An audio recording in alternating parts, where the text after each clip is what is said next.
there has been a ton of talk on social media lately about what's the deal with Arctic Cat. Arctic Cat's going out of business. Don't buy an Arctic Cat sled because they're not going to be in business next year. Okay, I'm not going to stick out my neck for Arctic Cat or Textron because I'm not brand loyal.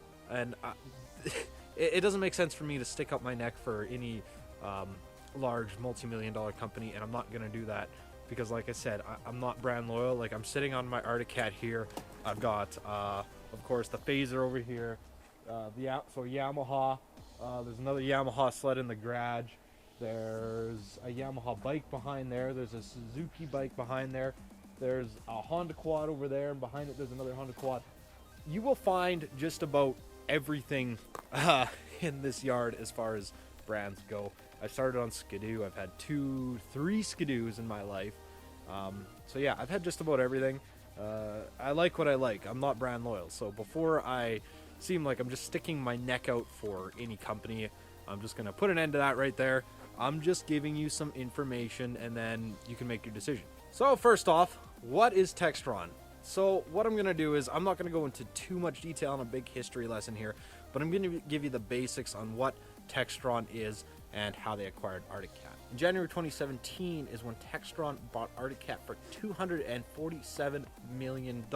Now, Arctic Cat was struggling a little bit. I'm not going to go into all the details there, but there was a little bit of a struggle going on behind the scenes. Now, if you don't know who Textron is, Textron was founded in 1923 and to date is a $14 billion company that now owns Arctic Cat. So Textron is actually the larger conglomerate that owns a lot of other companies behind them. Just underneath them, they're subsidiaries. So Arctic Cat is one of them. E-Z-GO is one of them. Cessna Aircraft, Bell Helicopters.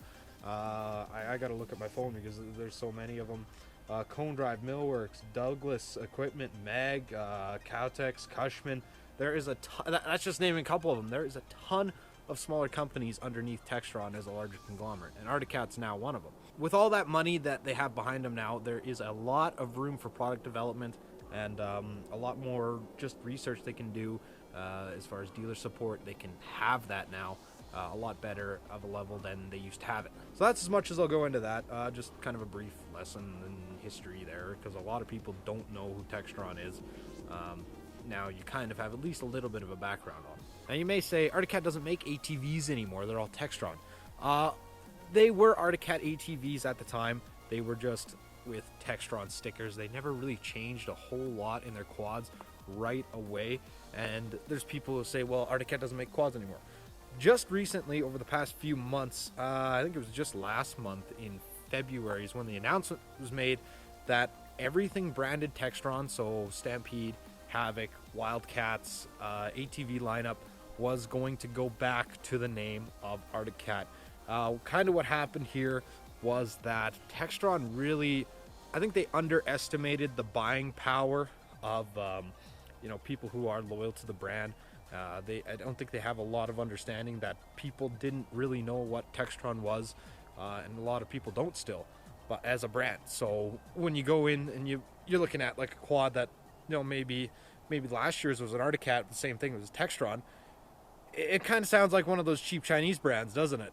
There was even dealers in the U.S. that were stripping all the Textron logos off of their Wildcats and their quads and putting Arctic Cat logos on them to move them.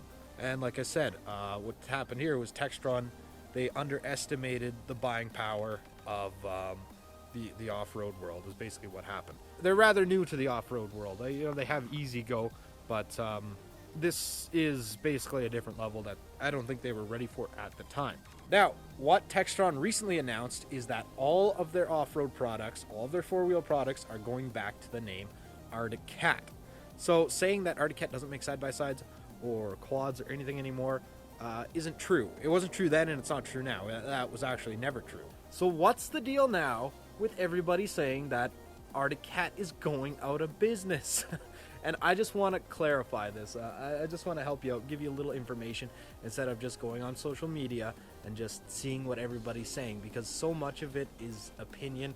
And yeah, they did piss a lot of people off by saying that any 2020 sled was just going to be spring order only. So you have to basically snow check or spring guarantee a sled. And that's still true. That's still the only way to get a 2020 Arctic Cat snowmobile is to snow check it. That's the only way you're going to get one. So you may ask, what is the reasoning behind this? The reasoning behind this is they have to clear out old inventory. The 18 sold well, the 19 sold well, and I'm saying this more from the Pacific Northwest side, more toward the mountain side, because that's really all I see around here is mountain sleds, and see the odd trail sled. But this is on the mountain side, so I'm going to mainly speak from that. You may see something different in a couple other areas where there's different sleds, but I'm talking about the mountain segment. So basically the deal is now that they have to clear out all the 2017 inventory, and when it comes to the mountain side especially, nobody wants the 2017s anymore. Dealers are struggling to get rid of them, the inventory they have.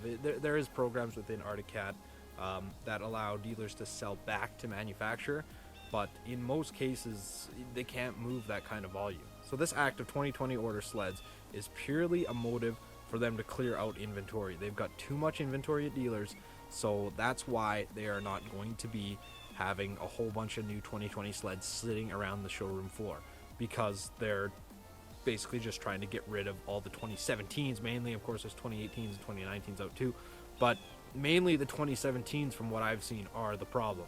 So they're trying to clear those out, as well as with a bunch of other models. I know this kind of seems like, well, Arctic Cat's going to be out of business soon. They're not having any 2020s sit on the showroom floor next year. I wouldn't be suspecting that so much. I'd be more thinking about, what are they going to be doing for 2021?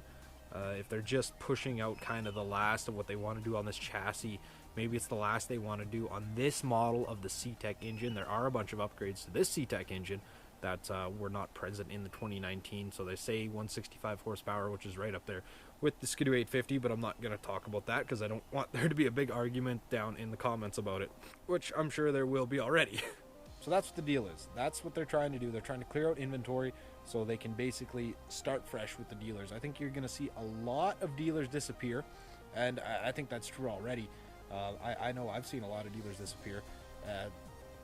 You're going to have less cat dealers, and you're going to have fewer but better, more far in between ones, and I think that's a good thing. It used to be that Cat was pushing everybody to become a dealer. It's like, yeah, we'll give you a dealer, we'll give you a dealership, we'll give you a dealership.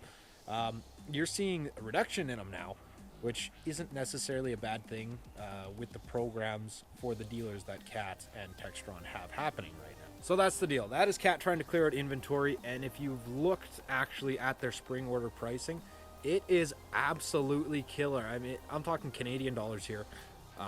For the base model Alpha, I think starts at like 13.1, and then the hardcore edition Alpha, which is basically the best Alpha that you can get on a 165, is 14,129 or something like that, which is, I think Sean was looking at snow checking a Polaris, and for the one he wanted was 16.8. So they're like almost getting close to being $3,000 less than anybody else's snow check on the market. So they're at least they're doing that. They're pushing out their inventory at an absolutely killer price right now. So if you are actually looking into buying a Arctic Cat for 2020, make sure you get your spring order in by April 15th, because that's the last day they'll be doing spring orders. You can always chance maybe picking up one that somebody backed out of in the fall, but I wouldn't count on that.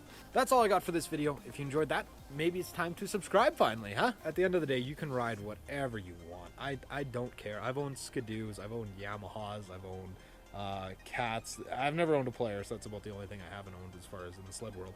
But man, ride whatever you want. I don't care. You don't have to write in the bottom of these comments, Arctic Cat sucks, but I'm sure there's gonna be a bunch down there. When people always put comments like that, Polaris is the best, Arctic Cat sucks, or Skidoo's the best, and Polaris sucks, I always ask, okay, how much did Polaris pay you to say that?